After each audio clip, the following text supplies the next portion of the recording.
안녕하세요. 소년문화탐방기 마을의 소년들의 출간기념 북토크 청소년 미디어 교육 어떻게 할까의 진행을 맡은 이프북스 조박선영 편집장입니다. 셀프 박수. 오늘 이 북토크에는 소년문화탐방기의 작가인 지연 작가님하고 정덕현 문화평론가님이 함께 하고 계시는데요. 직접 자기소개를 제가 직접 좀 해달라고 부탁드릴게요. 여기 작가님부터. 네, 안녕하십니까. 자기소개가 제일 어려운 지연입니다. 저는 최근에 소년문화 탐방기 책을 냈고요. 그리고 그 재작년에는 페미니즘으로 다시 쓰는 옛 이야기에서 새로운 콩쥐팥지전을 썼습니다. 그리고 그 전에는 오랫동안 페미니스트 가수로 노래를 불러왔고요. 최근 10여 년간은 청소년 교육, 개발을 실천하고 있습니다. 반갑습니다. 안녕하세요. 저는 대중문화평론가 정덕현입니다. 대중문화평론가가 뭔지 다 아실 거예요. 네, 저는 이제 주로 TV를 열심히 보고, 영화 열심히 보고, 게임도 열심히 하면서 문화에 대해서 다양한 생각들을 하고 글을 쓰고, 그리고 요즘은 이제 유튜브 시대도 되고 그래가지고 방송도 하려고 노력을 하는 그런 사람입니다. 예, 여하튼 문화 관련된 일을 하다 보니까 여러 가지로 걸치게 되고 여러 일들을 하게 되는데 그런 과정에서 지연님하고의 인연도 생겼답니다. 그래서 이 자리에 앉아 있습니다. 우리 추천사를 쓰시고 이 북토크에도 함께 하신 정덕현 평론가님 어떻게 이걸 여기에 같이 있게 됐을까 궁금해 하시는 분들이 있을 것 같고 그걸 알아야 또 호기심도 더 들고 기대감도 생기실 것 같아가지고 이 과정을 좀 설명을 해 드려야 될 것 같아요. 우리 지연 작가님이 사실 추천사를 저보고 이제 청탁을 넣어봐라 이렇게 요청하셨거든요. 정덕현 선생님의 얘기가 책에 들어가요. 그래가지고 그러니까 아들이랑 잘 소통하기 위해서 게임을 시작한 아빠. 바로 이분이십니다. 아, 그런 거구나. 네. 난 읽으면서 그게 제 얘기인지는 몰랐어요. 그냥 많은 아빠들이 다 그렇게 하는 거 아닌가 아니에요. 이런 생각을 했는데.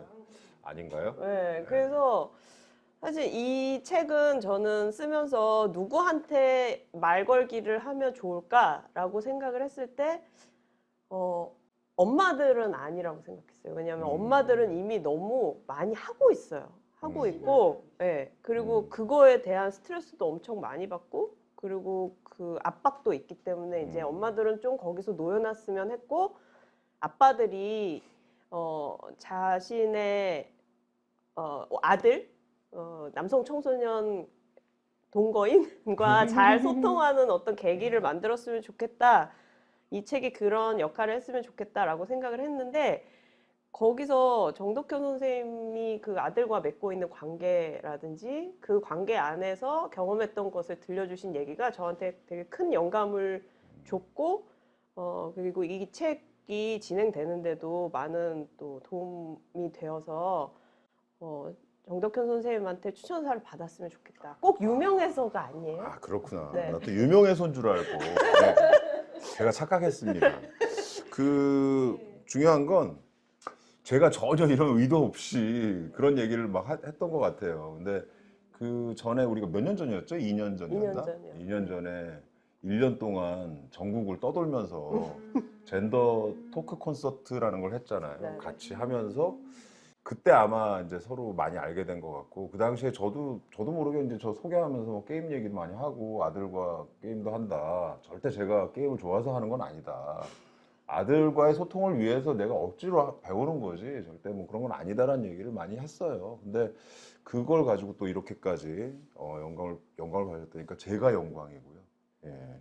책으로 이렇게 또 묶여서 나오니까 제 하는 일이 그래도 조금은 뭔가 좀 된 것 같기도 하고 그래서 되게 기분이 좋네요. 네.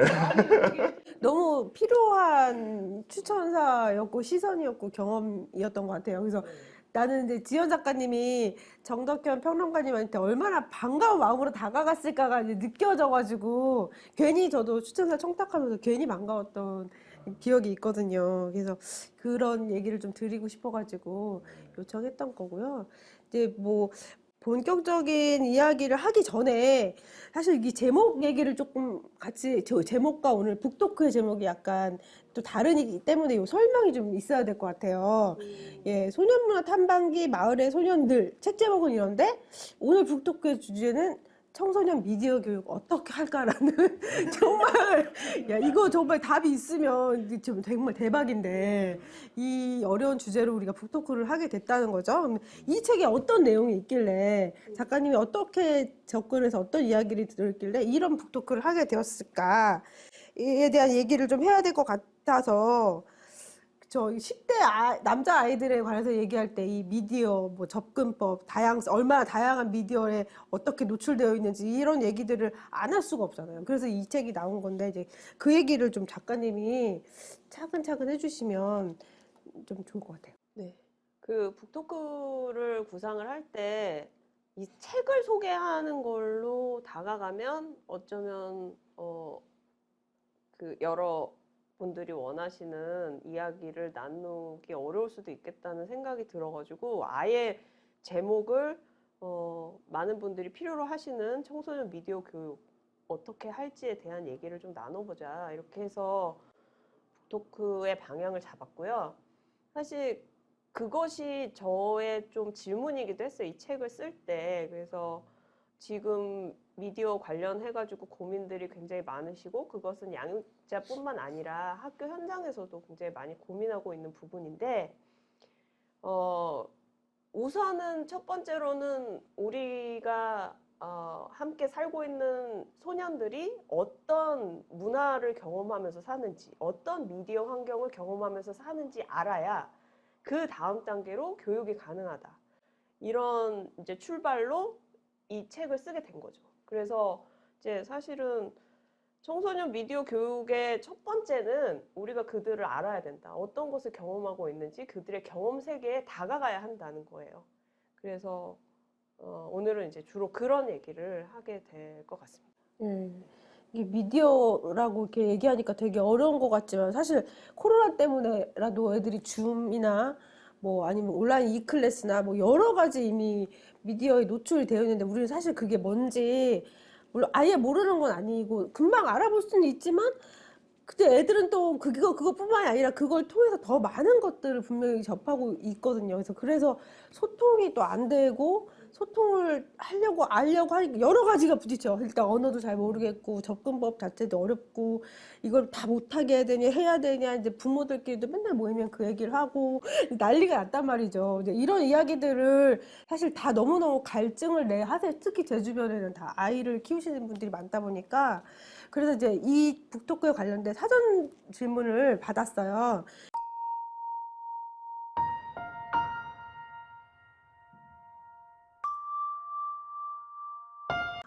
게임만 하는 아들이 너무 걱정이다. 게임만 하는 아들이랑 같이 게임에서 소통을 해야 되는 거냐. 이런 질문을 하셨어요. 이거는 저한테 한 질문 같은데. 네, 답변 제가 사실 이 얘기를 한 거거든요. 그러니까 저한테 많은 요청이 온 게 뭐냐면 이제 제가 남자다 보니까 젠더 관련된 무슨 뭐 남들보다 많이 하는 것도 아니고 그냥 경험치로서 어떤 교육이 오냐면 주로 좋은 아버지 교육 해달라는 얘기 그렇게 많이 오는 거예요. 그래서 난 그 얘기 들을 때마다 사실 기분이 별로 안 좋았거든요. 좋은 아버지 교육을 하면 그러면 뭐 다른 사람들은 나쁜 아버지인가요? 이런 생각이 드는 거예요. 이게 너무 좋다 나쁘다로 구분하는 게 아닌 것 같다는 생각을 많이 했어요. 그래서 그러면 좋은 아버지 교육은 제가 못하겠고 요즘 아버지 교육은 좀 해줄 수 있을 것 같습니다. 옛날 아버지가 있고 근데 그 옛날 아버지가 지금 옛날 모습으로 그냥 살면 지금의 젊은 세대하고 소통도 단절되고 살기가 정말 본인 스스로도 어려워집니다. 그러니까 지금의 아버지들은 이렇게 살아야 되는 게 좋지 않을까요? 라는 강의를 할 수 있을 것 같다. 그래서 그런 쪽으로 제가 얘기를 많이 하고 있는 거고요. 그 와중에 이제 게임 얘기를 하게 된 거예요. 그래서 우리 아들이 게임에 너무 빠져가지고 정말 약간 중독적인 수준. 그러니까 대화가 별로 없어지는 수준.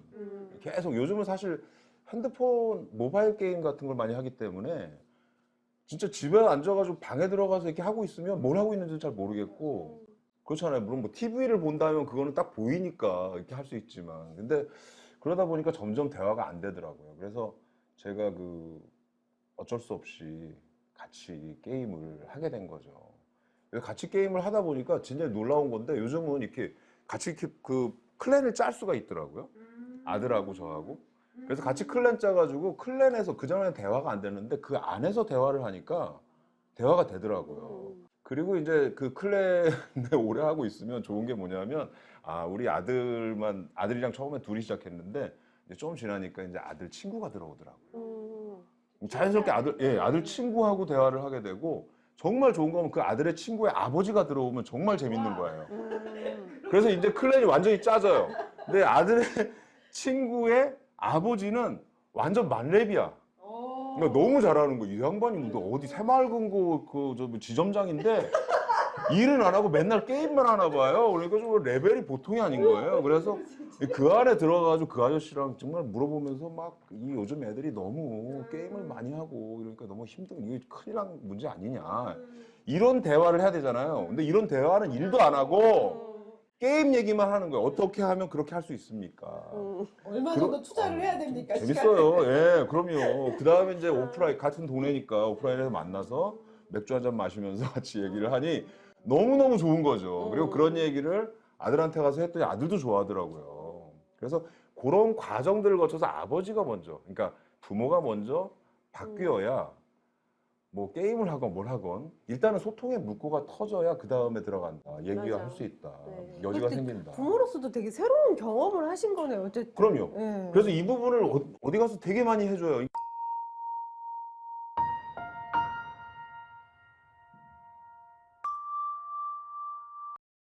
그 게임에 빠진 청소년 아들 공부는 언제 할까요? 라고 이제 질문을 딱 그 문장을 들었을 때, 왜 청소년들은 공부를 꼭 해야 될까? 이런 생각을 하게 됐어요. 그러니까 공부 왜 해야 되지? 그 근본적으로 아주 질문을 무화시키는군요.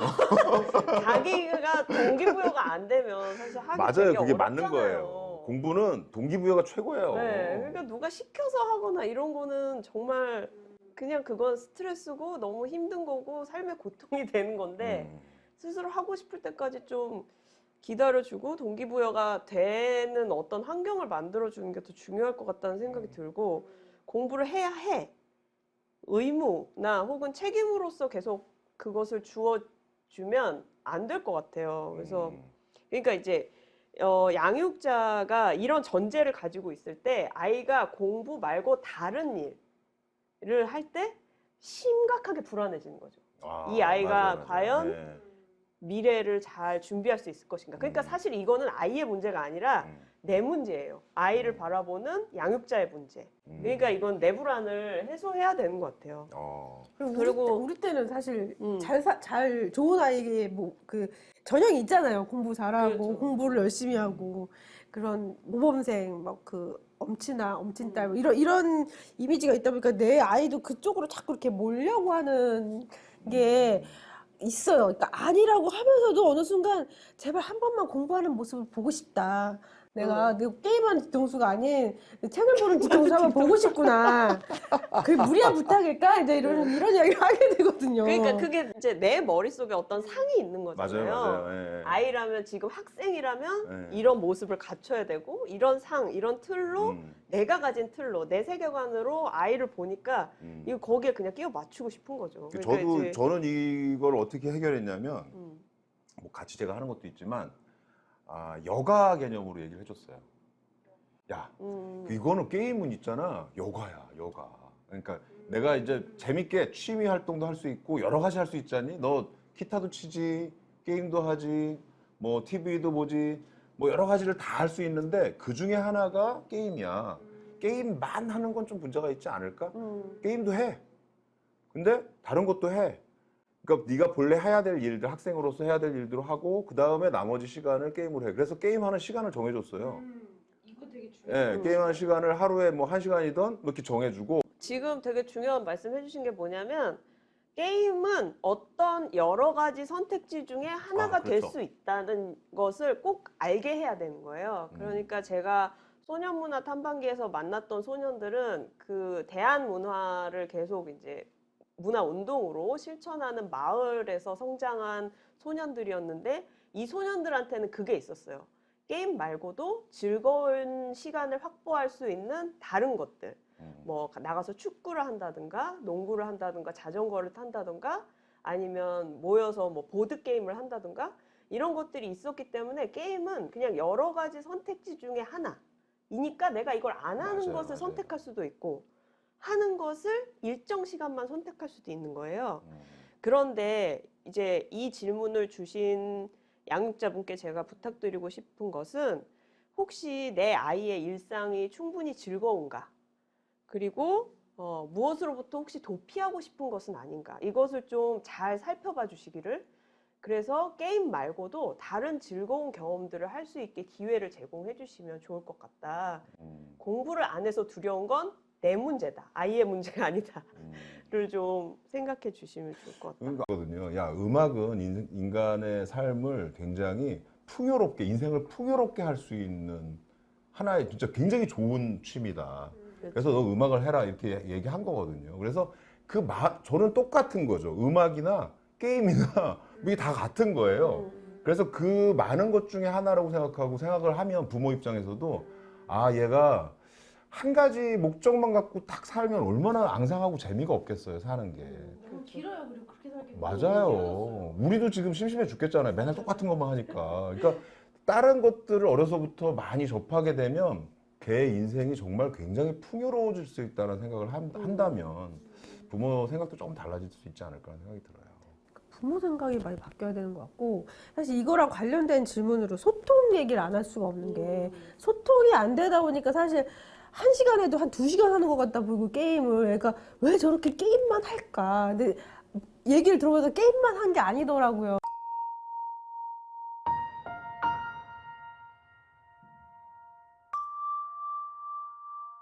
뭐 게임을 하기 위해서 뭐 다른 것도 알아보고 뭐 자기 친구들끼리 얘기를 하는 건데 나는 그냥 그것도 게임하는 것 같아 보이는 거야. 일단 컴퓨터 앞에 앉아 있는 것 자체가 너무 꼴보기 싫은 거지. 너는 왜 맨날 몇 시간째 대체 뭐 이러면서 미디어 과몰입이라고 얘기하는 그게 그 기준을 사실 어떻게 아이랑 소통하면서 정해야 되는데 내가 일방적으로 막 정해버린다던가 약간 그런 것들이 있거든요. 근데 그런 소통이 참 쉽지 않은 문제인 것 같아요. 소통이 그러니까 가장 큰 그게- 문제인 것 같다고 하거든요. 지금 여기 질문도. 왜 10대, 13세부터는 본격적으로 어려워지는 것 같아요. 이 소통이. 그러니까 그 전에 우리는 서로 충분히 믿는 관계다라는 거를 충분히 만들어 놓고, 그래서 그 신뢰 관계를 충분히 만들어 놓고, 이제 본격적으로 청소년의 사춘기라 불리는 그 시기가 시작이 되면 소통이 잘 되던 관계도 소통의 어려움을 겪게 되잖아요. 그러니까 그때는 뭘 가르치거나 통제하거나 바꾸거나 이렇게 내가 할 수 있다는 생각은 버려야 되는 것 같아요.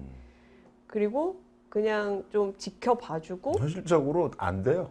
현실적으로. 그러니까요. 예, 뭘 바꾸려고 한다고 해서 되질 않아요. 예.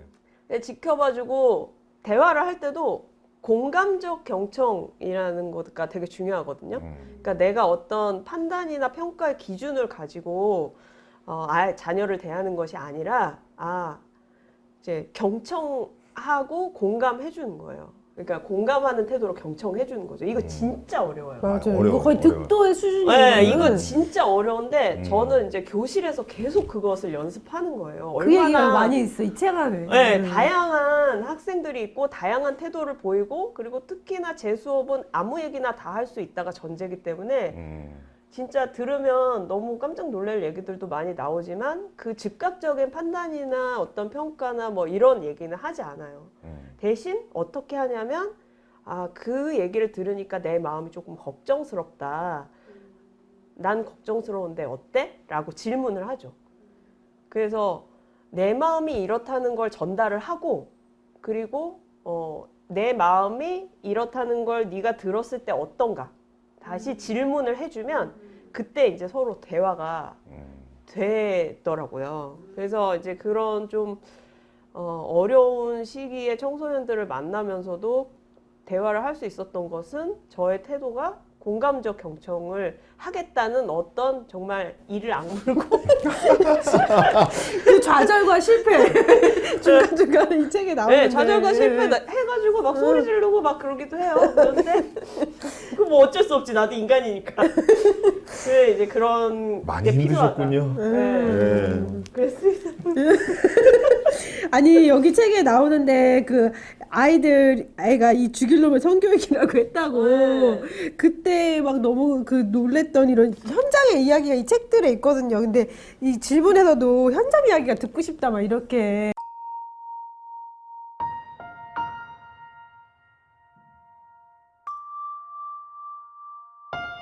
있어가지고 간단하게 기억나는 것만 조금 얘기해 주실 수 있어요, 작가님? 우리 책에 있는 것 중에? 현장에서 어떤 감정으로 실패를 마주하셨는지. 사실 수업 준비를 아주 열심히 해가죠. 설계도 열심히 하고 막 시나리오도 다 쓰는 거예요. 이럴 때 내가 이런 과제를 내면 분명히 어떤 반응이 일어날 거고 뭐 이런 거 다 준비해 가는데 사실 수업 현장에 딱 가면 자기소개 혹은 오늘 나의 느낌이 어떤가 얘기를 하는데 거기서 딱 브레이크가 걸려가지고 그것만 1시간을 할 때도 있어요. 그러면 내가 준비해온 건 하나도 소용이 없어지는 거예요. 근데 우리 그 대안적 교육의 위대한 스승이신 파울로 프레이리 선생님께서 말씀하시기에 파울로 적어야 될 것 같아요. 네. 파울로 뭐 누구라고요? 파울로 프레이리 그 프레이리는 이제 그럴 때는 파울로 프레이리도 말씀하셨고 저기 우리 그 페미니스트 중에 유명하신 교육학 말씀하신 누구지? 모두를 위한 페미니즘 벨훅스 선생님 이 두 분께서 말씀하시길 계획된 대로 되지 않는다. 그래서 그렇게 될 때는 그냥 맡겨야 한다. 여기 그래서 이제 누구한테 저는 맡겨요? 우리 서로에게 서로에게 그냥. 네, 서로에게 맡겨야 하고 그리고 그 당시에 이 수업에 참여하는 학생들의 요청 혹은 저항을 요청으로 받아들여서 잘 이 수업을 진행하는 내가 리더로서 이것을 잘 배움으로 이끌어내야 된다. 라고 말씀하신 거예요. 진짜 너무 어려운 얘기네. 저항을 요청으로 받아들이려면 저항을 나는 어떻게 요청으로 받아들여요? 내 속은 어떻구나. 제가 힘들었어요. 예. 그런데 야. 그렇게 할수록 진짜 감동을 주는 순간들이 많이 있었죠. 그래서 어떤 남학생은 그런 얘기도 했어요. 자기의 인생은 내 수업을 만나기 전과 후는 달라진다. 진짜 이뻐라. 이야. 하고 이뻐라. 너무 사랑하잖아. 사랑 안 할 수가 없네. 네. 세상에. 그래요. 아무튼 그래서 미디어 교육이라고 제가 하기는 했지만 사실 학생들한테 여러분들이 경험하고 있는 미디어 환경이 어떤지 다 좀 자세히 살펴보고 와서 얘기 나눠요 라고 했지만 그 과제가 잘 안 나눠지는 때도 있고 그리고 이제 잘 되는 때도 있지만 잘 되는 때는 언제냐면 해본 게임 얘기해봐.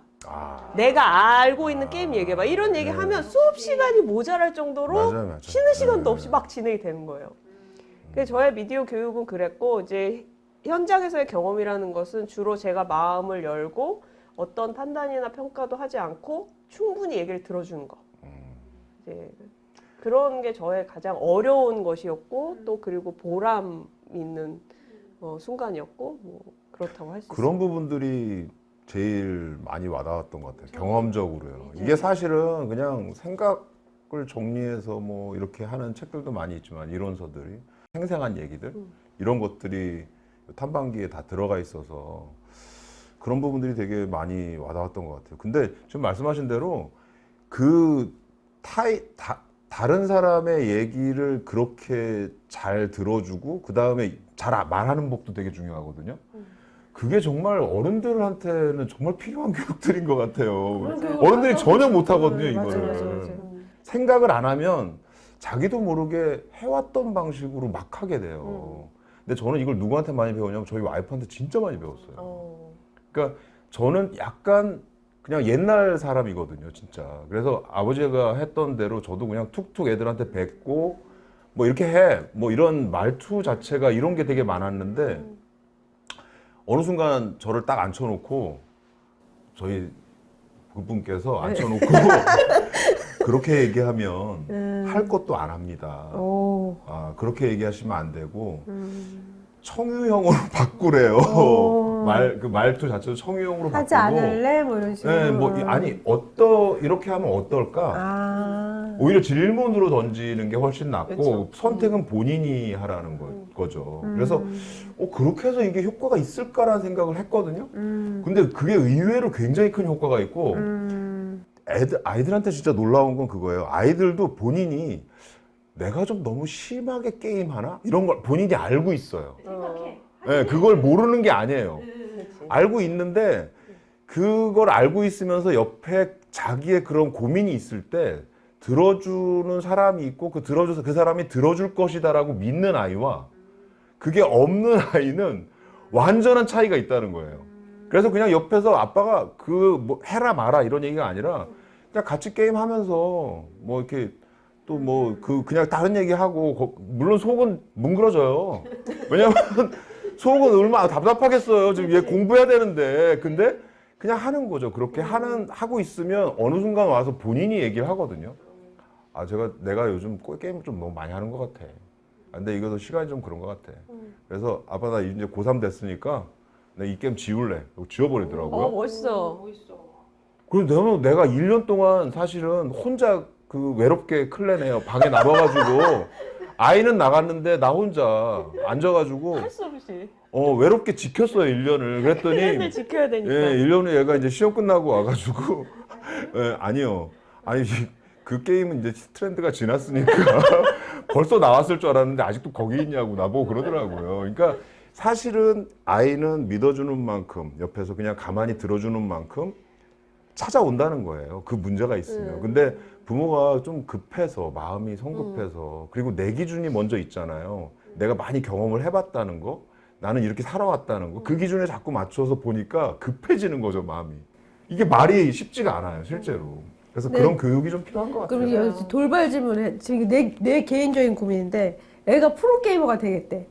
그럼 어떻게 해요? 이거 사실 저만 당하는 거 아니거든요. 프로게이머. 예, 프로게이머가 되기 때문에 나는 몇 시간이나 난 투자해서 해야겠다, 게임을. 냅둬라, 나를. 막 그러니까 이렇게. 진짜 프로게이머를 다룬 다큐멘터리들이 있어요. 아, 네, 그 친구들이 정말 얼마나 고생하네. 고생을 하는가. 제목 뭐예요?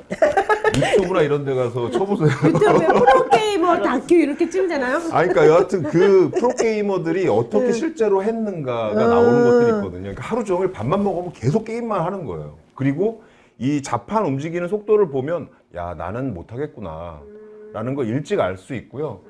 저는 어렸을 때 게임을 좀 많이 한 편이었지만 요즘 게임은 정말 적응이 안 되거든요. 그래서 같이 아들이랑 같이 게임 같은 그 팀으로 해서 요즘은 몇 명이 같이 뭉쳐서 하잖아요. 네, 5명이 뭐 하거나 뭐 팀전을 하는데 같이 아들이랑 팀원으로 해서 들어가가지고 정말 욕 예. 바가지로 먹어요, 저 혼자. 예, 저희 남편이 네. 그 문턱을 못 넘었어요. 네, 너무 너 욕을 때문에 먹고 이 게임 또 다시 졌어. 막 이거 막 그러면서 막 요즘 막 그 언어가 이해 안 되는 언어로 막 욕을 하잖아요. 근데 나는 못 알아듣으니까 차라리 다행이야. 이게 뭐 별로 그게 없어, 충격이 없어. 근데 옆에 이제 아들이 와가지고 저보고 이게 위로를 해주죠. 열심히 하라고. 나보고. 괜찮을 거야. 아빠 조금 힘내. 근데 저희 남편은 그래서 게임 못 하더라고. 이제 나 안 하겠다고 난 쟤랑 같이 게임 하지 않을 거야라고 선언을 하더라고. 근데 내가 해야 되나? 나 지금 게임까지 하고 싶진 않은데 이제 엄마들은 사실 그런 거 있거든요.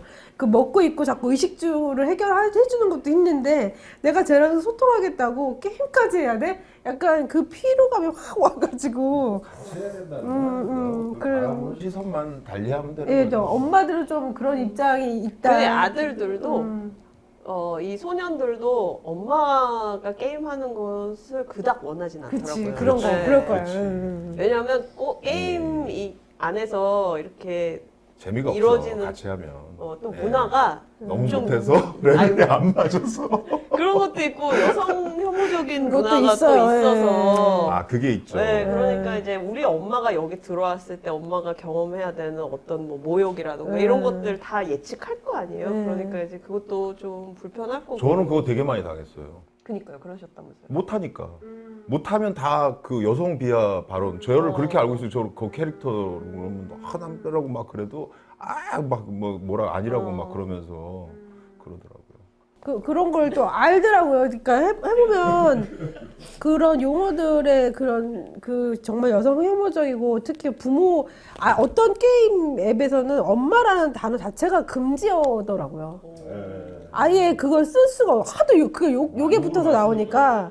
그러니까 이제 그런 문제들에 대해서 넌 어떻게 생각하니? 이제 얘기를 하자고 그러면 되게 이제 머리 아파. 그러니까 같이 들어가서 하면 그런 그 단어들이 나오잖아요. 그러면 약간 민망하잖아요. 근데 민망하죠. 아들이 내 앞에서 그런 걸 쓸 수는 없고 그래서 내가 오히려 거꾸로 물어보거든요. 야, 이런 거 어떻게 생각하냐?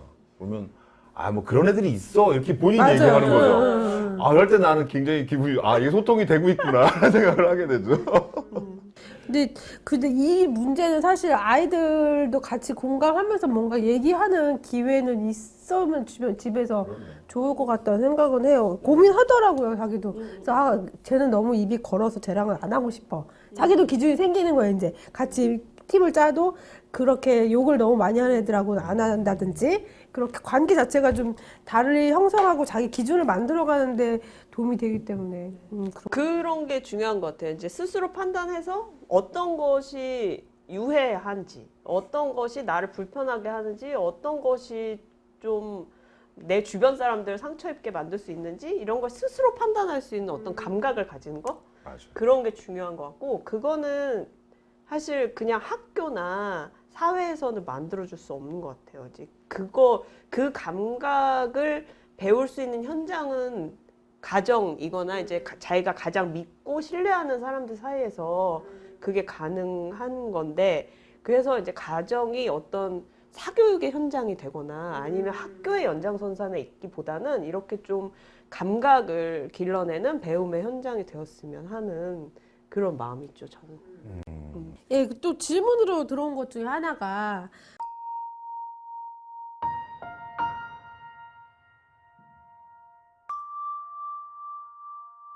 학교에서 성교육을 해주지 않았다네요. 그래서 아이가 2차 성징이 뭔지도 깜짝 놀랐어요.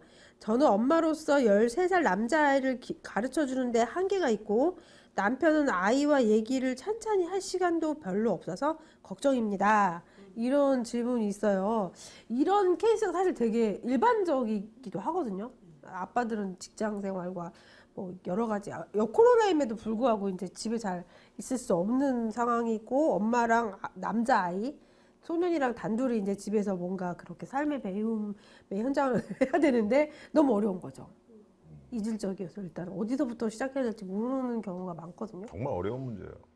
우리도 제대로 받은 적이 없잖아요. 그렇죠. 네. 그 얘기부터 시작해야 될 것 같아요. 엄마도 받아본 적이 없어서 모르지만부터 시작해야 되죠. 어떻게 해야 돼요? 근데 저도 이 질문을 보고서 생각을 했어요. 어떻게 해야 되냐. 첫 번째는 사실 학교나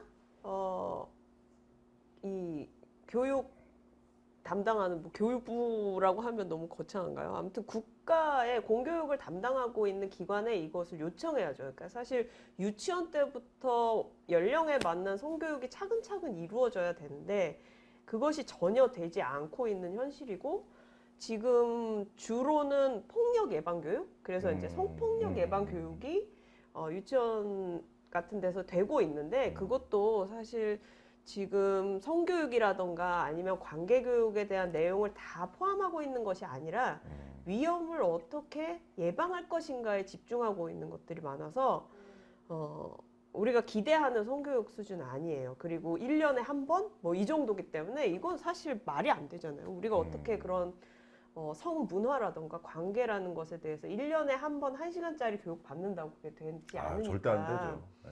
그래서 사실 이거는 민원으로 가야 되고요. 첫 번째는 민원으로 가야 된다. 네네. 학교에 계속 이제 유치원 때부터 계속 요청을 하셔야 될 것 같아요.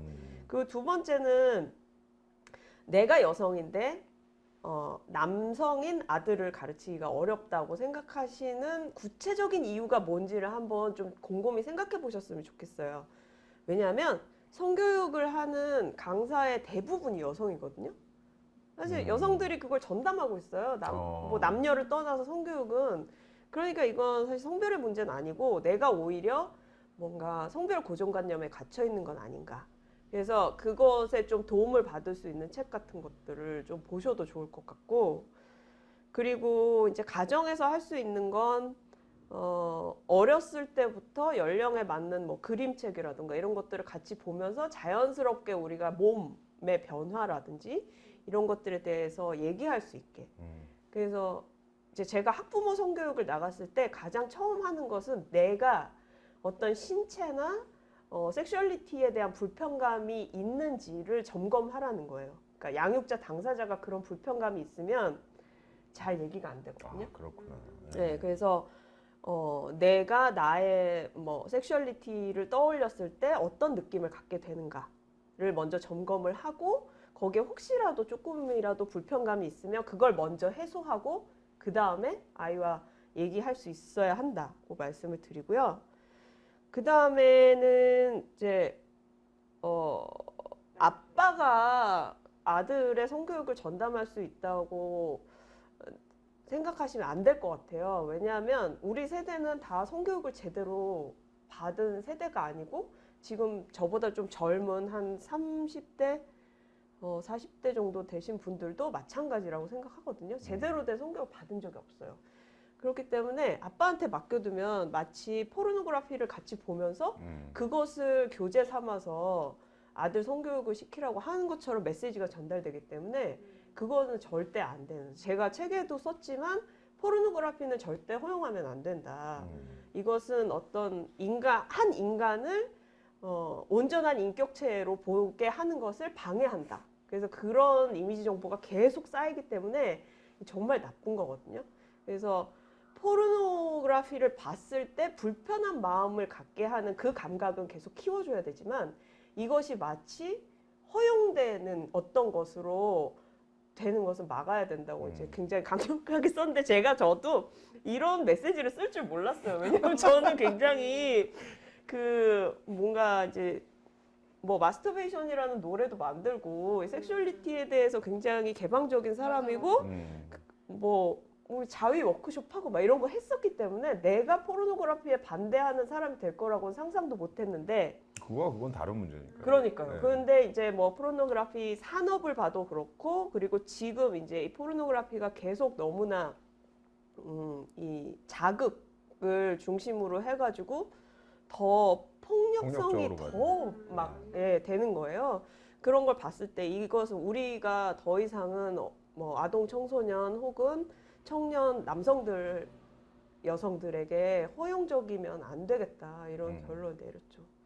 그래서 그런 말씀을 좀 드리고 싶었어요. 아버지 입장에서는 일단 성교육 문제, 특히 아들에게는 아버지가 많이 역할을 해야 된다는 생각을 해요. 그게 왜 그러냐면 아버지라서 더 잘할 수 있다는 뜻이 아니라 접근성이 되게 좋아요. 훨씬. 예. 저는 딸에게 그런 얘기 못 해요. 예. 근데 못 해요. 아들한테는 할 수 있어요. 그래서 아예 조금 어렸을 때부터 우리는 딸 하나 아들 하나인데 각각 전담하기로 했어요.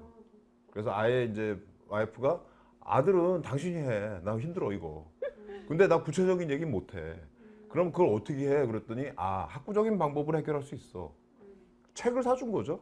그래서 그걸로 이렇게 각자 습득하는 걸로 하고, 그 다음에 이제 단계는 뭐 아버지랑 아들이 목욕탕 같은 데 같이 가는 거죠. 가면 자연스럽게 성장하면서 계속 목욕을 같이 하고 딱 등도 밀어주고 이렇게 하면서 그 익숙하게 느끼거든요. 그리고 불안감이 별로 없거든요. 아버지랑 나랑 비슷하구나, 뭐 이런 것들. 그리고 그 중요한 건 어렸을 때부터 부모와 자식 간의 친밀감을 유도하기 위한 어떤 그런 스킨십을 지속적으로 하는 거. 그래서 그 스킨십 되게 중요해요, 그것도. 그래서 나중에까지 그게 습관적으로 좀 편안해지지 않으면 나중에는 그걸 하기가 좀 어렵거든요. 거리감이 굉장히 많이 느껴지고, 그래서 이런 문제에 대해서 더 얘기하기도 좀 어려워지고 그래요. 그래서 아버지들도 사실은 좀 노력해야 될 부분들이 많다. 맞아요. 스킨십 교육이 정말 너무 중요한 것 같아요. 이게 어떻게 친밀하게 다가가야 폭력이 되지 않는지를 아는 건 사실 가정에서, 이건 학교에서 정말 가르칠 수 있는 문제가 아니잖아요. 그렇죠. 그러다 보니까 이 교육이 되게 중요한 것 같아요. 스킨십에 있어서 되게 중요한 것 하나는 내가 불편하면 바로 그걸 알아차려야 된다. 이거를 맞아요. 또 알아야 되고 그럴 때는 거절할 수 있고 혹은 누군가 나한테 거절 의사를 표현했을 때는 그건 즉각 내가 받아들여야 한다. 상대의 거절도 괜찮다는 걸 계속 연습해야 되는 것 같아요. 제가 이쪽의 일을 하기 전에는 전혀 몰랐던 그런 많은 개념들을 좀 알게 된 것 중에 가장 소중한 개념 중에 하나가 이현애 교수님한테 배운 경계 존중 교육이에요. 근데 그게 경계와 그 다음에 친밀감 사이에서 어떻게 판단하냐 너무 쉽게 얘기한 거거든요. 사람과 사람 사이에 기본적으로 경계가 있다. 그게 부모 자식 간이든 연인이든 부부든 다 있다. 근데 그 거리는 친밀감에 따라 다 다르다. 그래서 아주 친밀한 관계에서 가까울 수 있지만 그냥 아무것도 아닌 사람들은 정말 경계가 멀리 있기 때문에 그 경계를 넘어올 때는 사전에 동의를 구해야 되는 게 맞다. 아주 쉬운 개념인데 이 쉬운 개념 하나로 모든 많은 문제들을 관계 문제들을 해결할 수가 있어요. 근데 이게 물리적인 것만 얘기하는 게 아니라 언어적 경계도 같이 들어가 있거든요. 정서적 경계도 있고. 그러니까 그런 게 되게 좋은 거더라고요. 그래서 관심 있으신 분들은 관계 문제에 있어서는 경계 존중이라는 걸 인터넷 쳐보세요. 그러면 바로 그 개념들이 다 올라와 있거든요. 그것만 갖고 계셔도 많은 문제들을 다 해결할 수 있어요.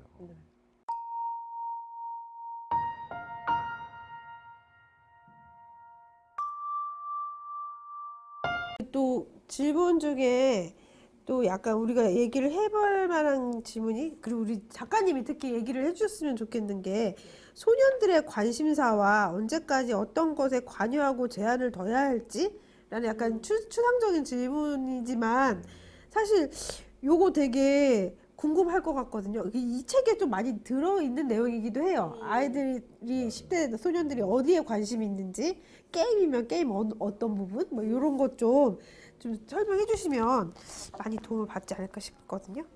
소년들의 관심사는 지금 뭐 편집장님 말씀해 주신 대로 책에 많은 부분 나와 있긴 하고 이걸 보십시오. 네. 여기 안에 관심사 많이 있습니다. 네, 주로 이제 게임과 놀이 문화와 뭐 그리고 온라인 커뮤니티 안에서 벌어지는 어떤 여러 가지들 이제 그런 것 유튜브 빼놓을 수 없고요. 그런데 이제 언제까지 어떤 것에 관여 제한을 둬야 할 수 있을 거라는 생각을 버리셔야 되는 것 같아요. 사실 이제는 단말기를 쥐어주는 순간 이미 그건 끝났어. 할 수 없어요. 그러니까 제가 부탁드리고 싶은 건 이 단말기를 언제부터 이 사람이 혼자 자율적으로 이것을 다룰 수 있는지를 정할 것이냐. 저는 그건 13세 정도부터 적절하다고 생각하거든요.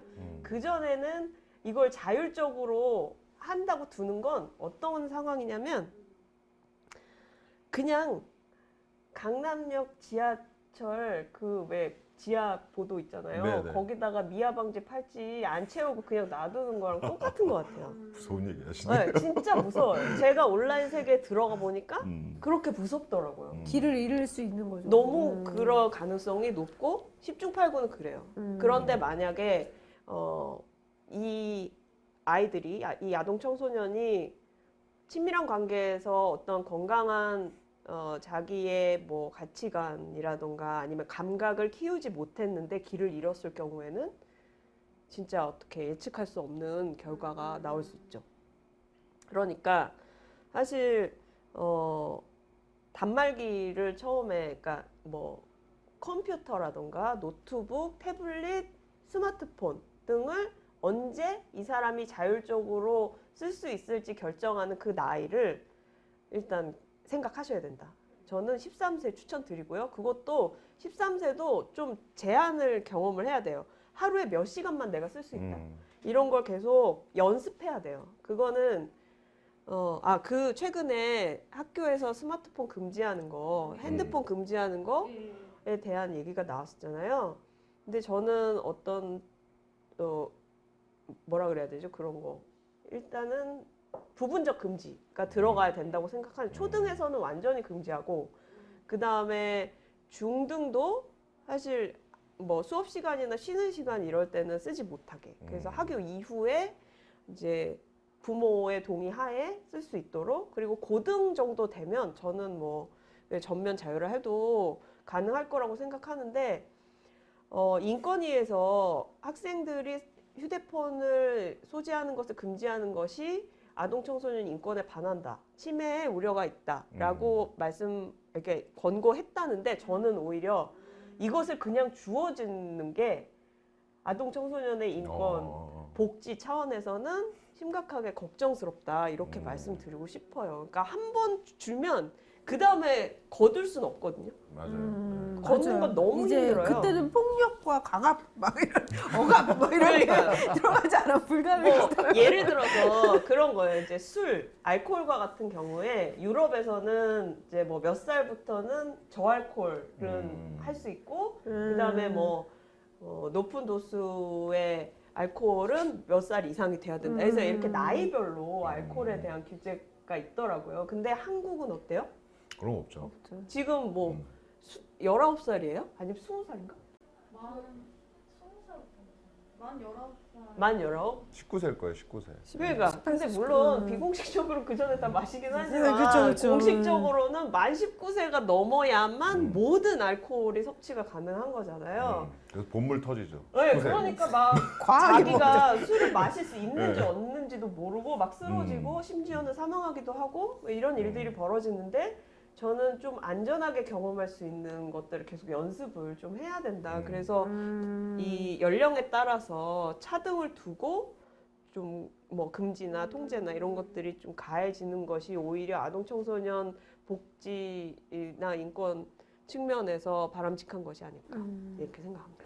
그러니까 학교에서 휴대폰을 금지하는 이유 중에 되게 중요한 이유가 범죄에 악용되는 사례, 왕따, 학교 폭력 문제 이런 거에 휴대폰이 항상 끼어 있기 때문에 학교에서는 사용하지 않는 것을 그 학교 운영하는 이제 선생님들 이런 분들 당연히 그렇게 금지해야 된다고 생각하시는 입장이 많으시더라고요. 그리고 실제 제가 그때 자료 나눠드렸던 거에서도 이 계속 금지해야 된다는 게 53.2%였어요. 그래서 훨씬 많았고 금지하면 안 된다라는 이유도 있는데 글쎄 안 된다라는 말은 조금 이게 뭐가 안 되는지 안 된다 그러면 더, 해야 될 것 같고. 그러니까 된다 안 된다의 문제라기보다 무엇이 더 좋은 영향을 미칠 것인지 더 점점 더 좋은 방향으로 어떻게 틀어갈 것인지에 대한 논의를 진짜 지금 열심히 해야 될 것 같고 맞아요.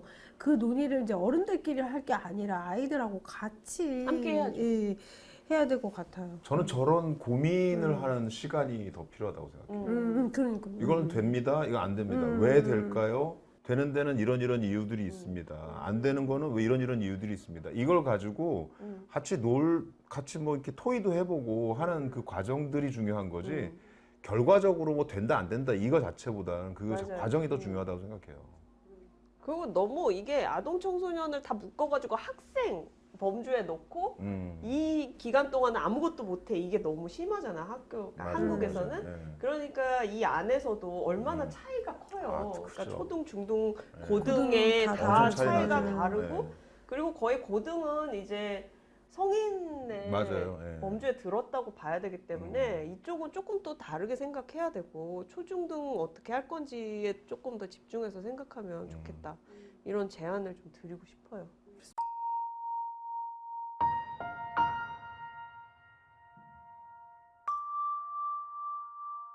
이야기를 더 다양하게 해달라 했는데 소년에 대한 얘기를 다양하게 한 것 같거든요. 제 생각에 혹시 우리가 빠뜨린 얘기가 있을까요? 아들, 딸 있는 엄마들이 있고 아들만 있는 엄마는 있는데 아들 가진 엄마들은 그러니까 약간 놔버려요. 어느 순간 마음을 아이에서 멀어져요. 너무 달라 나랑 내가 어떻게 할 수 없어. 약간 이렇게 멀어지는데 아들, 딸 이렇게 있는 엄마들은 또 약간 오히려 아들하고 관계가 더 좋은 경우가 많더라고요. 딸하고 갈등 때문에. 아들들이 딸하고 갈등 때문에. 딸이 너무 힘들어서 차라리 아들이 나 이렇게 얘기하는 엄마들도 제법 있어가지고 이게 가족 맞아요? 가족? 그거까지는 안 물어봤는데 투쟁적인데 집안이. 정말 케바케라서 더 어떻게 다양한 이야기를 들려드릴 수 있을지 모르겠고 오히려 이런 질문을 좀 더 다양하게 해주시면 저희가 다 따로 이야기를 한번 꾸려볼 수는 있을 것 같거든요. 네. 그러니까 그래서 사실은 문제나 이런 것들이 많은데 되게 복잡한데 이게 뭐가 문제가 어떤 게 구체적이 있는지 잘 모르시잖아요. 맞아. 그래서 제가 지연 씨가 쓴 이 책이 괜찮다는 거예요. 이 책을 보시면 이 안에 실질적으로 아이들이 갖고 있는 관심사들, 뭐 이런 관심사가 있고 거기에 대한 생각들 이런 것들이 지연 씨가 그 고통을 참아가면서 그 공감하면서 들었던 그 내용들이 네. 같이 들어가 있기 때문에 그 과정들을 읽으면서 많은 분들이 공감하실 거예요. 그 공감하는 과정을 통해서 아, 소년들이 지금 이런 문화들이 있구나. 그리고 이런 것들을 지금 고민하고 있구나라는 걸 아는 것만 해도 사실은 한 50% 정도는 해결할 수 있는 길이 네. 아닌가라는 생각이 들거든요. 저는 이 책 좋았던 게 이 책을 읽으면서 아 내가 그 내 아들뿐만이 아니라 내 아들 친구의 엄마이기도 하잖아요. 그러니까 주변 어른으로서 내가 어떻게 아이들을 바라보고 접근해야 되는지를 너무 그러니까 되게 어려운 문제인데 사실 어렵지 아무것도 하지 않고 편견을 없애고 바라봐주면 된다라는 간단한 이야기가 사실 얼마나 그 많은 그 개인적인 노력이 필요하고 좌절과 성장이 있어야 되는 이야기인지 어른들도 같이 아이들하고 성장하는 부분이 분명히 있거든요. 아, 그렇죠. 그럼요. 그 이야기를 같이 담아줘서 저는 이 책이 너무 좋았던 것 같거든요. 감사합니다. 예. 그런 의미에서 네. 우리 이제 어느 정도 마무리해야 될 시점이어가지고요. 혹시 읽어주고 싶은 부분 있으면 좀 저는 그렇게 낭독해 주시는 게 좋더라고요. 저도요. 그래서 낭독 좋아요. 남의 얘기가 아니고요. 작가님 내주셔야 돼. 그 몇십만? 제가 먼저 할까요? 네. 네네네네. 궁금해요. 예, 저는 여기 쉬는 시간에 대한 얘기가 있어서 그거를 보면서 좀 괜찮았어요. 그래서 좀 읽어볼게요. 네. 목소리 괜찮은가요? 아우 너무 좋습니다. 예. 쉬는 시간을 어떻게 보내느냐에 따라 학생들의 분위기가 다르다는 말에 나도 전적으로 공감했다. 내 수업을 듣는 6, 7학년은 특이하게도 쉬는 시간마다 탁구를 쳤다. 10분, 15분 길지 않은 시간이었지만 소리를 질러대며 격렬하게 움직였다. 탁구를 하지 않는 학생들은 카드게임을 했다. 학교에는 함께 쓸 수 있는 보드게임 몇 종이 있었는데 쉬는 시간이 되면 학생들이 복도를 점거하고 둘러앉아 카드게임에 열중했다. 군데군데 스마트폰을 붙잡고 늘어진 몇몇 학생은 마음은 스마트폰과 연결되었을 망정 몸은 친구들과 카드게임을 하는 복도에 있었다. 나는 그 장면이 너무 좋았다. 쉬는 시간에 뿔뿔이 흩어져 사라져버리는 것이 아니라 교실 바로 앞에 대여섯 명씩 모여 즐거움을 나누는 모습 말이다. 내가 초등학교 다닐 때는 쉬는 시간만 되면 교실 뒤편에 모여 앉아 공기놀이를 하거나 공기가 없으면 편을 나눠 말뚝박기를 했다. 그렇게 교실과 학교는 배움의 공간인 동시에 몸으로 부딪혀가며 노는 공간이었다. 그렇게 노는 과정에서 누군가는 마음이 상해 삐친 동료의 마음을 달래기 위해 다른 동료들은 그를 돌보거나 싸우거나 화해했다. 이 모든 것은 단순히 즐거움만 추구하는 과정일 뿐만 아니라 삶을 배우는 과정이었다. 너무 좋지 않나요? 한잔 해야 돼. 저는 제가 왜 이 구절을 좋게 봤냐면요. 이게 지연 씨 진심이에요. 그러니까 지연 작가님이 그 저랑 그 젠더 토크 콘서트 할 때 나와서 자기소개도 하고 자기의 변천사 그러니까 과거의 모습부터 쭉 이거 사진으로 쭉 보여주는데 아주 충격적입니다. 뭐 그때는 아주 이렇게 머리도 이렇게 삭발도 하시고 했던 그런 과정들을 거쳐서 이제 현재를 이렇게 쭉 오셨는데 이게 최근에 그때 불렀던 게 나의 정원으로라는 곡이었는데 그 노래의 가사가 지연씨님이 지금 갖고 있는 생각들이에요. 그래서 이렇게 정원이 이렇게 자기 가슴처럼 이렇게 쭉 펼쳐져 있으면 그 안에 누구든지 와서 이제는 좀 넉넉해진 거죠, 마음이. 그래서 그 안에서 뭐 꽃도 피우고 또 벌도 날아두고 뭐 여러 가지 이런 것들을 풍요롭게 다 품을 수 있는 어떤 그런 틀로서의 그 페미니스트의 자세 뭐 이런 것들을 그때 보여주셨거든요. 얘기도 해주셨고 그래서 그게 사실 삶의 과정을 통해서 이렇게 되는 건데 지금 얘기한 이 풍경이 그 정원처럼 느껴졌어요. 맞아요, 그러네요. 쉬는 시간에 다 앉아서 각자 자기 하는 것들을 다 하는데 그 과정에서 서로 부딪히기도 하고 각자 노는 것 같기도 하지만 그러면서 또 성장하는 이런 시선이 들어갔거든요. 그래서 요 구절에 보면서 굉장히 많이 느꼈고 사실은 이게 지금 이 소년 문화를 어른들이 어떻게 봐야 하는가에 대한 시선이기도 해서 그 구절을 제가 꼽아봤습니다. 근데 지금 이제 보통의 공립학교들에서는 이런 장면들이 남아 있는지 잘 모르겠어요. 안타까워요. 예, 코로나 때문에 학교도 자주 못 가고. 그러니까 맞아요. 코로나 때문에. 예, 학교를 가는 걸 되게 즐거워하더라고요. 음. 너무 못 갔어가지고. 그것도 또 좋은 예, 현상이네요. 좋은 현상인데 뭐 이제 다 그런 게 아니라서. 선생님 그렇게 읽어주시니까 너무 네. 좋네요. 나의 네. 정원으로랑 또 연결해가지고. 제가 또 그런 일을 하는 사람입니다. 아, 좋아. 놓치지 않으실 타입.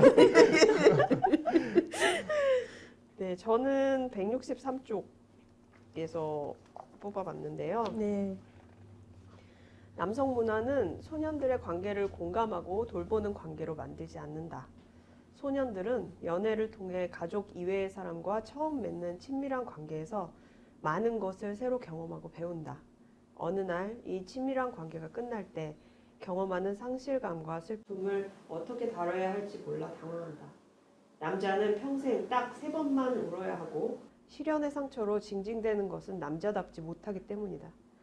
이런 맨박스 안에서 해소되지 못하는 당황스러움과 슬픔은 차곡차곡 쌓여 분노가 되어 종종 연애를 끝낸 당사자 중 한 명에게 향한다. 소년들에게 느낌을 알아차리고 안전하고 평화롭게 해소하도록 가르치는 것이 중요한 이유는 남성 문화가 소년들에게 슬픔을 해소하는 방법으로 폭력을 가르치기 때문이다. 누군가에게 거절당해 무한한 마음, 누군가와 헤어져 고통스러운 마음, 소중한 것을 잃어 상실감으로 가득 찬 마음, 갈등으로 긴장되고 불안한 마음을 모두 매우 폭력적인 방식으로 해소하는 것이다. 남자답게 한 대씩 치고 끝내 시원하게 라는 폭력의 방식을 소년들에게 더는 가르치지 말자. 그 대신 지금 느낌이 어떤지, 그건 왜 그런지 다정하게 묻고 그들의 이야기를 경청하고 충분히 공감하자. 소년들이 반드시 갖춰야 할 것은 다정함이다. 그리고 소년들끼리 그 다정함을 서로 발휘하도록 격려하자. 소년들이여 서로 돌보라. 메시지가 있네요, 메시지. 저 이거 왜 꼽았냐면 네. 남자 청소년들? 소년들은 서로를 잘 돌보지 못하더라고요. 그래서 그것을 꼭 여성인 친구들, 여성들한테 의존하는 거예요. 그래서 여성들은 늘 그 돌보는 역할을 해야 돼. 왜 자기들끼리 좀 해결을 못하지? 그리고 그랬을 때 이제 좀 부작용들이 생기는 거죠. 이런 슬픔을 돌보는 과정에서 생기는 어떤 또 애틋한 마음이나 이런 것들이 연애 감정이라고 생각해가지고 또 막 사귀자 그런 거야. 그랬을 때 또 이 여성 청소년들, 여자친구들은 또 당황스럽잖아요. 나는 아닌데, 난 그냥 위로해줬을 텐데. 그래서 남성들끼리 서로 돌보는 거 너무 필요하고, 그리고 이제 소년들이 그 맨박스에 갇혀서 폭력적으로 자기를 좀 다치게 하는 거 더 이상 좀 우리가 방치하면 안 되겠다. 그래서 돌보는 남성성이 이제 출현해야 한다.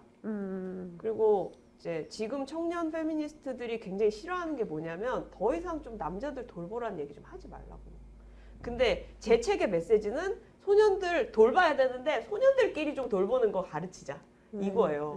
그러니까 더 이상 돌봄을 여성들한테 전가하지 말고 소년들, 남성들도 돌봄의 주체로 좀 성장하게 우리가 기회를 제공하자.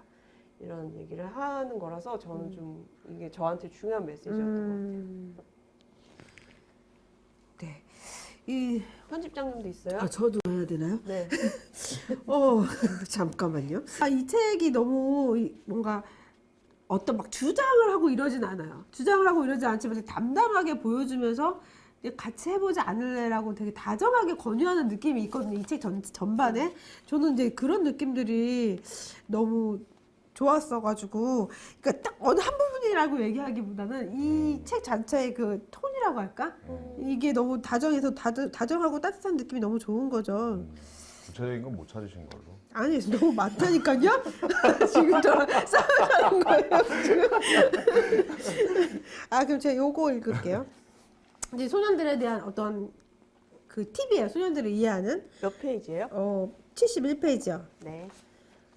소년들은 게임 안에서 현금을 지출하는 현질이 게임 내 순위, 능력치, 레벨 등에 영향을 미치는 것을 부정적으로 생각한다. 피파의 경우 현질로 좋은 선수들을 자기 구단으로 영입할 수 있었는데 현실의 돈을 갖지 못한 소년들은 게임 회사에서 진행하는 이벤트에 참여해 그 보상으로 게임 안에서 쓸 자금을 확보했다. 이 자금이 없으면 기량이 좋은 선수를 영입할 수 없고 팀 컨디션도 나빠진다고 했다. 돈을 가진 게임 이용자들은 비용을 지불해 시간과 노력을 적게 투자해도 훌륭한 실력과 컨디션의 팀을 갖게 된다. 이런 부당함에 대한 불만은 마을 소년들만 가진 것은 아니었다. 피파 온라인을 만들고 운영하는 게임 회사 넥슨의 피파 자유 게시판에는 이벤트와 보상에 대한 불만을 표시한 글이 제법 눈에 띈다. 심지어 피파와 넥슨을 향해 저주를 퍼붓는 글도 꽤 있었다. 소년들은 그런 점에서 롤이 좋다고 했다. 무료로 다운로드 받을 수 있고 실력만 있으면 게임 내 현질과 상관없이 잘 성장할 수 있다는 게 이유였다. 그에 비해 피파는 시간과 노력을 투자해도 게임에 돈을 쓰는 사람을 당할 수 없다는 것이다. 자신들의 시간과 노력을 누군가는 돈으로 살 수 있다는 상황에 대해 불편한 마음을 비쳤다.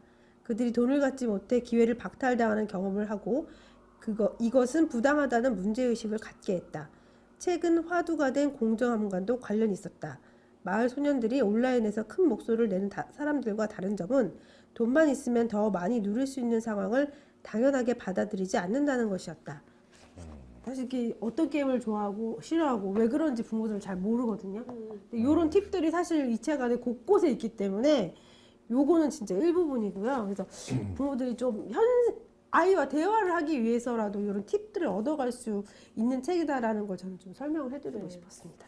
그래서 게임이 굉장히 좋은 어떤 대화의 매개가 돼요. 그래서 아이들과 이런 얘기를 하면서 발견해내시기를 부탁드리는 거예요. 그러니까 게임은 내가 가지고 있는 부정적인 어떤 생각의 틀로 재단하기보다는 게임을 통해서 아이들이 어떤 생각을 하고 있는지, 어떤 경험을 하고 있는지 연구자처럼 발견해내시기를 부탁을 드립니다. 네. 그러니까 게임을 꼭 같이 안 하셔도 되니까 이런 책들을 읽어서 각각의 게임의 차이만 알고 있어도 사실 대화의 물꼬가 굉장히 잘 터지고 아이한테 직접 설명을 난 오늘 이 게임에 대해서 이런 얘기를 들었네? 뭐 이러면서 그렇게라도 접근하는 것도 굉장히 좋은 팁이 될 수 있고 그런 좋은 팁들이 이 책에 있다는 걸 계속 강조하면서 혹시 마지막으로 하고 싶은 얘기가 한마디씩 있으시면 해주실래요? 아니면 여기서 끝을 낼까요? 뭐 마무리 한마디 예, 해주세요. 예. 마무리. 오늘 뭐 이 자리에 와서 되게 재미난 얘기 많이 한 것 같아요. 소년 문화 나이 들었어도 남자들은 지금도 소년이에요. 지 마음 똑같아요. 그래서 게임 게임 좋아한다고 뭐 사실은 소통하기 위해서 게임 한다고 했지만 하다 보면 제가 더 많이 빠져 있기도 하고요. 여전히. 그래서 그런 과정 이걸 읽으면서 사실은 누구나 다 그 안에 있는 다 소년들이 있는데 남자들 입장에서 소년들이 다 있는데 그걸 한번 재점검하는 시간도 됐어요. 읽으면서 나는 어떤 생각을 하고 있나 그리고 어떻게 잘 소통하고 있나 다른 사람들하고 그리고 지금 제 화두이기도 하지만 지금의 소년들은 아까 말씀하신 것처럼 어떤 감수성을 가지고 조금 더 다른 삶을 좀 생각하면서 남자도 울 수 있죠. 저희가 울면 안 된다는 얘기 너무 말이 안 되는 게 저는 드라마 보면서 맨날 울어요. 왜 이렇게 슬퍼? 나이 들어서 그런지 모르겠는데 하여튼 그래요. 그게 익숙하거든요. 근데 그런 것들도 사실 이제 계속 변화하고 있는 거라 이 책을 보면서 자기 자신을 돌아볼 수 있는 시간도 됩니다. 그리고 동시에 그걸 통해서 아이하고도 같이 얘기할 수 있는 시간도 되니까 기회도 주어지니까 뭐 많은 분들이 읽어보셨으면 좋겠습니다. 작가님. 네, 저는 이 책을 쓰게 된 것이 이제 소년들을 잘 성장시키고 싶다. 소년들이 건강하게 자랐으면 좋겠다. 그리고 소년들한테 안전한 세상을 만들어주고 싶다. 이런 마음으로 이 책을 썼고요. 이제 그 북토크를 위해서 질문을 받는데 그런 말씀들 해주시더라고요. 이게 이제 마을의 소년들에 관한 이야기니까 일반 학교의 소년들 얘기 궁금하다. 소녀들의 문화 탐방기도 궁금하다라고 해주셨는데 여러분들이 지금 살고 계신 현장에서 나만의 문화 탐방기, 소녀 문화 탐방기를 한번 써보시면 어떨까. 그래서 제 책은 하나의 씨앗이 되고 여러분들께서 이렇게 또 많이 퍼뜨려 주시면 그 열매를 여러분들께서도 함께 맺어 주시면 어떨까. 그래서 더 많은 곳에서 더 많은 청소년들과 마음 깊이 소통하는 분들이 점점점 더 늘어나기를 바랍니다. 그래서 이 책은 답이거나 어떤 교과서는 전혀 아니고요. 여러분들께 이야기의 시작을 제안하는 제안으로 그렇게 받아들여 주시면 좋겠어요. 네. 감사합니다. 오늘 함께 해주신 정덕균 평론가님도 너무 감사하고요. 지현님 너무 감사해요. 이렇게 좋은 책 만들어주셔서 너무 감사하고 우리 다음에 또 좋은 질문을 댓글로 달아주시면 저희가 또 직접 대답할 수 있는 기회를 또 만들어 볼 테니까 그 좋아요, 구독하기 이런 거 좋아합니다. 좀 눌러주시고요. 오늘 감사합니다. 박수 치고 마무리할까요? 아, 예, 네. 고맙습니다.